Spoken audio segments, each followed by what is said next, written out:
नमस्कार दोस्तों, मैं आज ऐसी जगह पर हूँ जो शायद इस संसार में आपको कहीं देखने को मिलेगी। त्रिवेणी संगम, 3 नदियों का संगम। और मैं इस जगह के बारे में कोई बात करने नहीं वाला हूँ, पर एक छोटी सी कहानी है जो इस जगह से रिलेट करती है, तो सोचा आप लोगों के सामने लेकर के आऊँ। मैं यहाँ रोज़ आया करता था, चाहे मौसम कोई भी हो, मुझे यहाँ रोज़ आना ही होता था। और यहाँ आकर मैं अपने ही ख्यालों में खोया हुए एक ऐसे व्यक्तित्व में चला जाता था जिसकी शायद मुझे हमेशा से तलाश थी। हर रोज़ की तरह मैं अपने काम धाम से फुर्सत होकर संगम घाट पर अकेला बैठा हुआ था और अपने ख्यालों में खोया हुआ शायद खुद को बहुत अकेला महसूस कर रहा था। बहुत सारे सवाल जवाबों में उलझा हुआ एक अजीब सी विविधा में। और मुझे लग रहा था कि शायद इस संसार में मैं अकेला हूँ, जिस तरीके से अकेला बैठा हुआ हूँ। पर नहीं, कोई और भी था जो मेरी तरह खुद के मनोभाव को शांति पहुंचाने के लिए यहाँ आया हुआ था और रोज़ आता था। एक्चुअली आता नहीं था, आती थी एक लड़की थी, उसका नाम कोमल है। मैंने उसे देखा तो मैं देखता ही रह गया।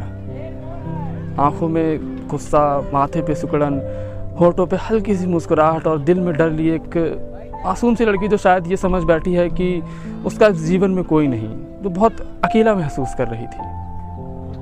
मैं कुछ देर उसे देखता रहा, फिर मैं उठकर अपने घर चला गया।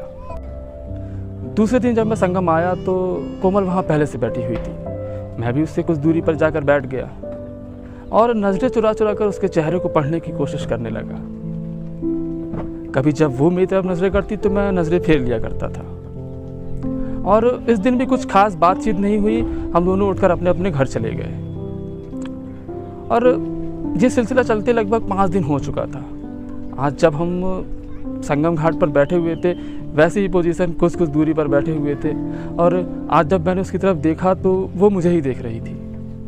मैंने छट से नज़रें दूसरी तरफ कर ली। फिर मैंने जब दोबारा उसकी तरफ देखा तो भी वो मुझे ही देख रही थी। उसने आंखों से इशारा किया, क्या हुआ? मैंने भी इशारों में कहा कुछ नहीं। उसने कहा कोई परेशानी? मैंने कहा नहीं, ठीक। फिर हम अपने घर चले गए। फिर हम रोज़ संगम पर आया करते थे। थोड़ी बहुत बातचीत अब होने लगी थी। अब संगम पर आकर अपने दुखों को लेकर निराश होने के बजाय हम एक दूसरे की खुशियों का कारण बनने लगे थे। और हमारी दोस्ती हुए लगभग 1 महीना हो चुका था। हम रोज़ संगम पर मिला करते थे। एक रोज़ जब मैं यहाँ पहुँचा तो कोमल आज नहीं आई थी। मैं उसका इंतज़ार करने लगा, वो नहीं आई।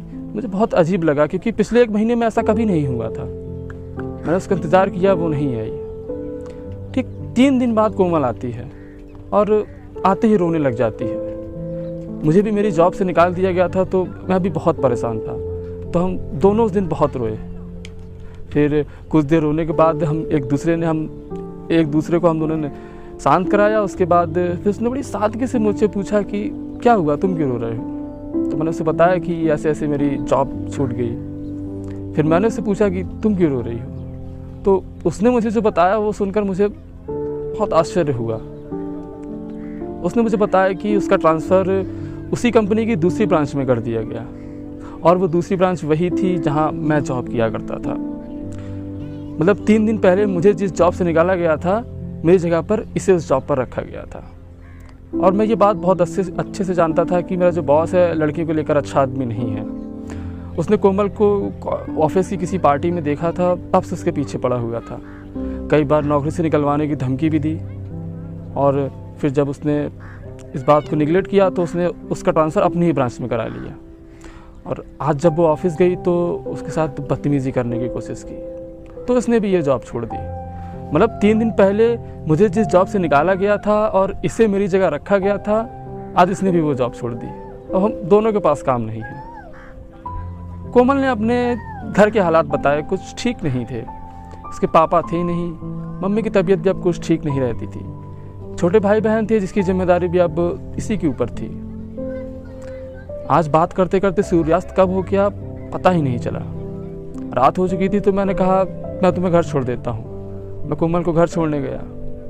उसको छोड़ के रास्ते भर मैं यही सोचता रहा कि मैं कोमल की मदद कैसे कर सकता हूँ, क्योंकि शायद मेरे हालात तो उतने बुरे नहीं थे जितने कोमल के थे। फिर हम रोज़ संगम घाट पर मिलने लगे। दिन भर हम नौकरी ढूंढने की जो नाकामयाब कोशिश किया करते थे उसे एक दूसरे को बताते। समय बीतता जा रहा था, हालात बिगड़ते जा रहे थे।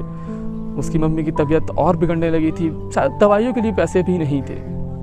मुझसे जितनी मदद हो पाती थी मैं कर देता था, पर मैं कितनी करता, क्योंकि मैं भी तो बेरोजगार ही हूँ ना। एक दिन हम जब संगम घाट पर बैठे हुए थे तो एक आदमी पर हमारी नज़र पड़ी। सूटेड बूटेड, बॉडी लैंग्वेज से बहुत अमीर लग रहा था कोमल, और वो बहुत परेशान था, शायद रो रहा था।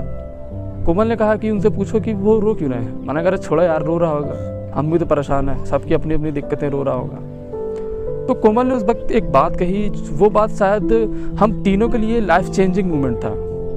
कोमल ने कहा हमारे से पूछ लेने से होगा कुछ नहीं, पर शायद हमारे से पूछ लेना उसके लिए बहुत बड़ा सहारा बन जाए। हम उस आदमी के पास गए, हमने जाकर उससे पूछा कि सर आप क्यों परेशान हैं, आप तो काफ़ी अमीर लग रहे हैं। उस आदमी ने मुस्कुरा कर कहा अमीर ही था मेरे भाई। फिर उसने बताया कि किस तरीके से उसके सॉफ्टवेयर इंजीनियर और अकाउंटेंट ने मिलकर उसी कंपनी को डुबा दिया। और किस्मत देखिए, मैं एक सॉफ्टवेयर इंजीनियर हूँ और कोमल एक अकाउंटेंट है।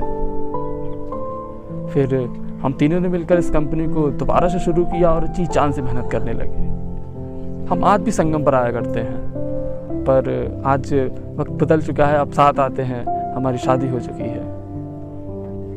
और यहाँ आकर हम इस यहाँ के खुशनुमा माहौल को अपने अंदर संजो लेते हैं। जाते जाते आपसे एक बात कहना चाहूँगा कि जब भी जीवन के सफ़र पर आप खुद को अकेला महसूस करें तो एक बार नज़र घुमा कर देख लेना मेरे दोस्त, तुम्हारा हमसफ़र भी तुम्हारे आसपास कहीं अकेला बैठा हुआ है। धन्यवाद।